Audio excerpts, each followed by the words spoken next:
تعالیٰ نے فرمایا کہ اگر محمد صلی اللہ علیہ وسلم ہم پر کوئی جھوٹ گھڑتے تو ہم آپ کا دایاں ہاتھ پکڑتے اور شہرک کاٹ ڈالتے، یعنی اپنی طرف جھوٹ کو منسوب نہیں ہونے دیتے۔ اس پر میں نے بیان کیا تھا کہ کوئی بھی ایسی شخصیت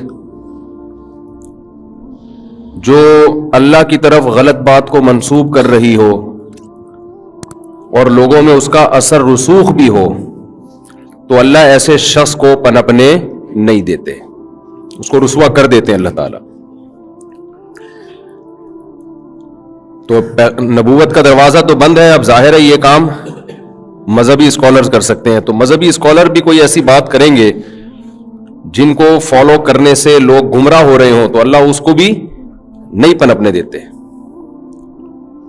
ہاں یہ بات ضرور ہے کہ اللہ تعالیٰ اس کو پنپنے تو نہیں دیتے، لیکن کچھ نہ کچھ احمق اور بے وقوف لوگ ہر دور میں بہت سے لوگوں کے پیچھے لگتے ہیں، اور ایسے ایسے بے وقوفوں کے پیچھے لگتے ہیں کہ آدمی حیران ہوتا ہے کہ یہ شخص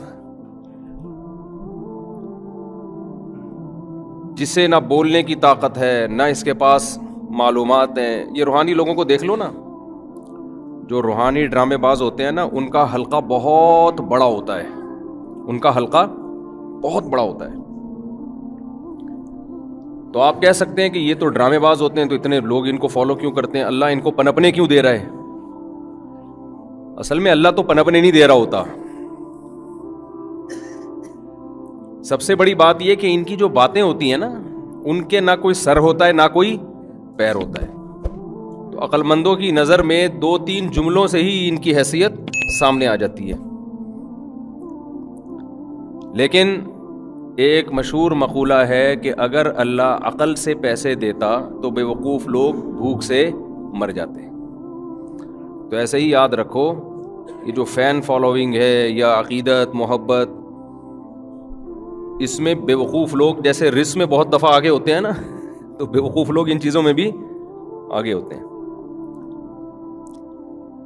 بے وقوفوں کی جو عقیدت ہے نا وہ بہت خطرناک ہوتی ہے، کیونکہ اس کے لیے کوئی دلیل کی ضرورت نہیں ہوتی۔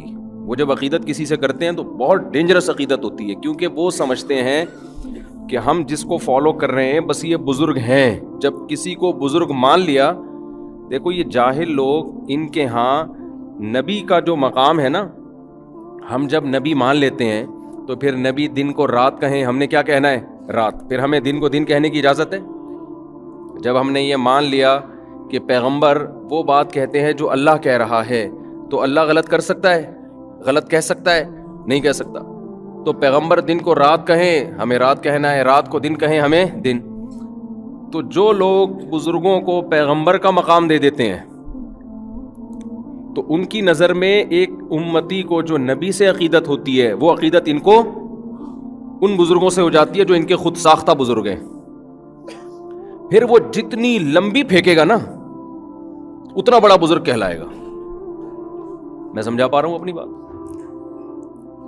کیونکہ ان کی نظر میں یہ بزرگ ہیں، تو یہ دیکھو پیغمبر جب دنیا میں آتے ہیں تو بہت سی باتیں ایسی کرتے ہیں جو ہمارے مینٹل لیول کے نیچے نیچے ہوتی ہیں، کچھ باتیں ایسی ہوتی ہیں جو ہماری مینٹل لیول سے اوپر کی ہوتی ہیں، جیسے قبر کا عذاب، یہ ہمارے مینٹل لیول سے اوپر کی، ہم نے مر کے تو دیکھا نہیں ہے۔ جنت ہے، جہنم ہے، یہ ساری چیزیں ہیں نا، یہ نیکی کرنے سے یہ ملتا ہے، یہ گناہ کرنے سے یہ عذاب ملتا ہے، یہ سب چیزیں ہمارے لیول سے اوپر کی ہیں۔ لیکن ہم کیوں مانتے ہیں؟ بھائی محمد صلی اللہ علیہ وسلم یہ باتیں اپنی طرف سے نہیں بتا رہے، بلکہ کس کا پیغام؟ اللہ کا پیغام ہم تک پہنچا رہے ہیں۔ تو اللہ تو غیب کا علم جانتا ہے۔ اگر نبی صلی اللہ علیہ وسلم وہ ساری باتیں وہی کرے جو ہمارے مینٹل لیول سے نیچے کی ہیں، تو پھر ہم کہیں گے بھائی یہ تو ہمیں ویسے ہی سمجھ میں آ رہی تھی، اس کے لیے پیغمبر کی کیا ضرورت تھی؟ یہ تو ہمیں ویسے ہی سمجھ میں آ رہی تھی نا۔ تو بعض لوگوں کی نظر میں بزرگ کا کانسیپٹ یہ ہے کہ اگر وہ ہمارے مینٹل لیول کے اندر کی باتیں کر رہا ہے تو پھر یہ بزرگ کس بات کا ہو گیا؟ تو یہ ضروری ہے کہ وہ کھوپڑی سے اوپر کی باتیں کرے، ایسی باتیں کرے جو آپ کی کھوپڑی میں نہ آئے۔ تو بھائی یہ چیز پیغمبر پہ تو جچتی ہے، کیونکہ پیغمبر کا رابطہ کس سے ہے؟ اللہ سے۔ بزرگ پہ نہیں جچتی یہ چیز۔ بھائی آپ تو ہماری طرح کے انسان ہو، آپ جو بات کر رہے ہو اس کے پیچھے کیا دلیل ہے؟ لیکن آپ دیکھ لو جتنے بھی یوٹیوب پہ آپ دیکھو نا ایسی باتیں جو آپ کے لیول میں آ ہی نہیں، پتہ نہیں کیا کہہ رہے ہیں. حصار ہوتا ہے، حصار کیا ہے بھائی؟ کہتے ہیں جن چڑیل بھوت سے روکنے کے لیے کیا ہوتا ہے؟ حصار. وہ ہے یہ کیا ہوتا ہے؟ کون سی میڈیکل سائنس کی کتاب میں لکھا ہوا ہے یا کیا ہوتا ہے یہ؟ جن وہاں سے اندر آئے گا، ادھر سے اندر کیوں نہیں آ سکتا؟ کہہ رہے ہیں یہ تمہارے سمجھنے کی باتیں نہیں ہے. تو جب نہیں ہے تو نکل یہاں سے بھائی، ہماری سمجھنے کی تو ہمیں ایسی باتیں کرنے کے لیے بیٹھے جو سمجھ میں ہی نہیں آئے ہمارے. لیکن لوگ نکالیں گے نہیں، لوگ کہیں گے یہی تو ہے، اسی کے تو ہاتھ چومے جائیں. علوم ہے بھائی، علوم دی اللہ نے ان حضرت کو.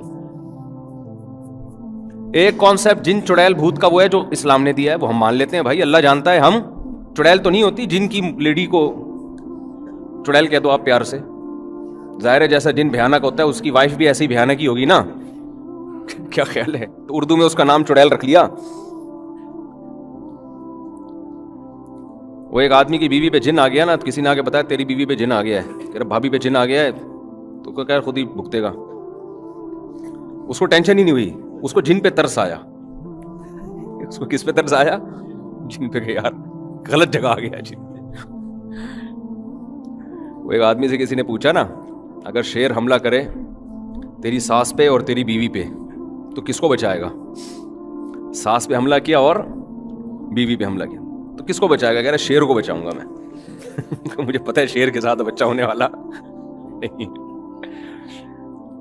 تو علوم ہے، علوم سمجھتے ہیں. یوٹیوب پہ جتنا بڑا پھینکو ہوگا کہتے ہیں کہ یہ کیا ہے؟ علوم کی باتیں کر رہے.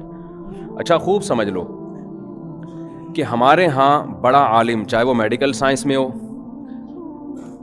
وہ بھی تو ایک علم ہے نا میڈیکل، چاہے وہ دین کا علم ہو، کوئی بھی علم ہو، اس میں جو بھی ایسی باتیں کر رہا ہو جو پبلک کی سمجھ میں نہ آ رہی ہوں، اس کو لوگ زیادہ پڑھا لکھا سمجھتے ہیں. حالانکہ یاد رکھو علم میں جب انسان کو پختگی ہوتی ہے نا، تو وہ جب جس طبقے سے بات کر رہا ہوتا ہے ایسے الفاظ میں بات کرتا ہے کہ اس طبقے کی سمجھ میں بات آتی ہے. یہ علم کی علامت ہے، لیکن اس کو لوگ علم نہیں سمجھتے. میں تو بہت سرچ کرتا ہوں نا یوٹیوب پہ، جو ڈاکٹرز کیا کہہ رہے ہیں، حکیم کیا کہہ رہے ہیں. آپ دیکھو کوئی ڈاکٹر ایسی بات ہے ساری ٹرمز استعمال کر رہا ہوگا میڈیکل سائنس کی، ایک لفظ سمجھ میں نہیں آ رہا ہوگا، نیچے لوگوں نے برا بھلا کہا ہوگا بھائی کوئی ایسی بات کرو جو ہماری کھوپڑی میں تو آئے نا. لیکن کیا ہوتا ہے کہ بھائی ہے پڑھا لکھا ہے، کیا ہے؟ پڑھا لکھا ہے. تو یہ پڑھا لکھا ہونے کی علامت نہیں ہے. پڑھا لکھا جب ہوتا ہے جب انسان کو علم میں رسوخ ہوتا ہے نا، کمال ہوتا ہے، تو پھر وہی ٹرمز کو اس طرح استعمال کر کے لوگوں کو سمجھاتا ہے لوگوں کی زبان میں. یہ جس کو علم پر قدرت ہوگی نا، عبور ہوگا، اس کو جیسے گھوڑے کی لگام جب اپنے ہاتھ میں ہوتی ہے نا، تو جہاں چاہے گھوڑے کو گھماؤ آپ. اس لیے کہتے ہیں جو بڑا شاعر ہے نا اس کی شاعری آسان ہوتی ہے، جو چھوٹے شاعر ہیں ان کی شاعری مشکل ہوتی ہے، کیونکہ شعر کے ذریعے بات کو سمجھانے کے لیے مشکل الفاظ کا سہارا لینا آسان ہے، آسان کا سہارا لینا مشکل ہے. آسان الفاظ کا جب ہی آپ سہارا لیتے ہیں جب آپ کے پاس الفاظ کا ذخیرہ بہت زیادہ ہو. جب ذخیرہ زیادہ نہیں ہوتا تو وزن ملانے کے لیے مشکل الفاظ شاعر لے رہا ہوتا ہے، اور جب وہ کمال پیدا ہو جاتا ہے نا تو اس کو پتا ہے اس کا آلٹرنیٹ میرے پاس آسان الفاظ میں بھی مل جائے گا، تو وہ آسان الفاظ کی سلیکشن کرے گا. نیا شاعر یہ کام نہیں کر سکتا. لیکن جو مشکل الفاظ استعمال کرتا ہے لوگ کہتے ہیں بڑا شاعر، جو آسان الفاظ استعمال کرتے ہیں لوگ کہتے ہیں چھوٹا شاعر. آپ شاعروں سے پوچھیں. وہ ایک شاعر گزرا ہے نا بھی جس کا انتقال ہو گیا، کیا نام تھا؟ ابے وہ جان ایلیا نا. تو جان ایلیا کی شاعری نا بہت بہت آسان الفاظ تھے اس میں. تو ان کا کوئی محترم شاعر تعارف کروا رہے تھے کہ مجھے وہ الفاظ بڑے اچھے لگے جس نے تعارف کروایا نا، کہ آسان شاعری کی دشوار گزار گھاٹیوں سے گزرنا یہ جان ایلیا کا کام ہے. تعارف دیکھیں آپ. اب مجھے پورے الفاظ یاد نہیں ہے. آسان شاعری کی دشوار گھاٹی. تو میں نے کہا یہ بندہ ادب کے لحاظ سے بڑا خاندانی آدمی ہے جس نے یہ انٹروڈکشن کروایا نا جان ایلیا کا، کہ آسان شاعری کی دشوار گھاٹی. کیا مطلب؟ آسان شاعری بڑی دشوار ہے، دشوار شاعری بہت آسان ہے. تو میں نے کہا یار یہ جو ورڈنگ اس نے یوز کی ہے نا، یہ بڑی خاندانی الفاظ استعمال کی. یہ خود اس کی علامت ہے. جو انٹروڈکشن کروا رہا ہے وہ بھی کوئی اردو پہ بڑا کنٹرول ہے اس کو. تو اسی طرح یاد رکھو یہ ہمارے نبی صلی اللہ علیہ وسلم کی آپ احادیث دیکھ لیں جو آپ نے واضح و نصیحت کی باتیں کی ہیں، بے انتہا آسان، اتنی آسان کہ اس سے زیادہ آسان ہو نہیں سکتی۔ قرآن دیکھ لو جو واضح و نصیحت کی باتیں ہیں، جو مسائل کا علم ہے وہ مشکل ہے، اس کے لیے تو پھر یہ تو خود قرآن نے بیان کر دیا کہ مشکل ہے، اور اس میں غور و فکر کا حکم دیا۔ کچھ چیزیں آسان ہیں، کچھ ساری مشکل بھی نہیں ہیں، بیسک چیزیں تو بہت آسان بیان کرتی ہیں، پھر آگے اس کی گہرائی میں جائیں گے تو اس میں پھر اجتہاد کرنا پڑتا ہے۔ لیکن جو واضح و نصیحت کی باتیں، جو موٹیویشن کی باتیں ہیں، جو قرآن کی مثالیں ہیں، وہ اتنی آسان کہ ہمارے ہاں جب کوئی عربی گرامر پڑھتا ہے نا طالب علم یا عربی سیکھتا ہے تو سب سے پہلے درجے میں اس کو قرآن سمجھ میں آنا شروع ہو جاتا ہے، باقی چیزیں بعد میں آتی ہیں۔ اس سے پتہ چلتا ہے کہ اس دور میں جو عربی تھی، جو مدارس میں پڑھائی اور سکھائی جاتی ہے، اس عربی سیکھنے کے بعد سب سے پہلے کیا سمجھ میں آنا شروع ہوتا ہے؟ قرآن۔ بہت آسان آیتیں قرآن کی۔ قرآن میں ایسا بھی ہوتا ہے کہ سبجیکٹ اور جو خبر ہے نا، جو سبجیکٹ کے بارے میں کچھ بتایا جا رہا ہے، جو بھی ورب ہے، اس میں جب فاصلہ زیادہ ہو جائے نا تو اللہ اس سبجیکٹ کا تکرار کرتے ہیں۔ ثم ان ربک للذین عملوا السوء بجہالۃ، وہ پوری آیت کیا ہے بھائی؟ ثم ان ربک عملوا السوء بجہالۃ ثم تابوا من بعد ذلک واصلحوا ان ربک من بعدها لغفور رحیم۔ دیکھو اللہ تعالیٰ یہاں کیا بتا رہے ہیں؟ تمہارا رب ان لوگوں کے لیے جنہوں نے جہالت میں گناہ کر لیا اور پھر انہوں نے توبہ کر لی، تو ہونا یہ چاہیے تھا آیت میں کہ تیرا رب ان لوگوں کے لیے جنہوں نے گناہ کیا جہالت میں اور پھر انہوں نے توبہ کر لی، غفور الرحیم ہے۔ یہ جملہ کمپلیٹ ہو گیا کہ نہیں ہو گیا بھائی؟ کتنی زبردست بلاغت کی بات ہے، دیکھو یار۔ اللہ تعالیٰ فرما رہے ہیں تیرا رب ان لوگوں کے لیے جنہوں نے جہالت میں گناہ کیا لیکن پھر توبہ کر لی، غفور اور رحیم ہے۔ لیکن غفور اور رحیم کس کی بات ہو رہی ہے؟ رب ہے، تو رب وہ تھوڑا دل یعنی پیچھے رہ گیا نا، اس لیے اللہ نے اس رب کا دوبارہ تکرار کیا، ان ربک من بعدھا، تیرا رب غفور الرحیم ہے۔ نہیں یہ بات سمجھ میں، لمبے لمبے سینٹنس نا انسان کو ٹینشن میں ڈال دیتے ہیں، لمبے لمبے سینٹنس انسان کو ٹینشن میں ڈال دیتے ہیں۔ کہ مثال کے طور پر یوں کلام ہوتا، تیرا رب ان لوگوں کے لیے جنہوں نے جہالت میں گناہ کیا پھر اس کے بعد توبہ کر لی، تو ہم گناہ اور توبہ کی طرف چلے جاتے، یہ بھول جاتے کہ بات کس کی ہو رہی ہے؟ بات تو رب کی ہو رہی ہے، اس کی ایک صفت بیان کی جا رہی ہے کہ وہ غفور بھی ہے اور رحیم بھی، لیکن رب کا تذکرہ وہ تاخیر ہو گئی نا، اس میں پیچھے گزر چکا ہے، بیچ میں دوسرے جملے آ گئے۔ اب اگر اللہ کہتے کہ تیرا رب ان لوگوں کے لیے جنہوں نے گناہ کیا جہالت میں پھر ایمان بھی لے آئے اور توبہ بھی کر لی، غفور رحیم ہے، تو ایک دم انسان کو ٹینشن ہوتی ہے کہ جھانکنا پڑتا ہے، پیچھے دیکھنا پڑتا ہے کہ کس کی بات ہو رہی ہے۔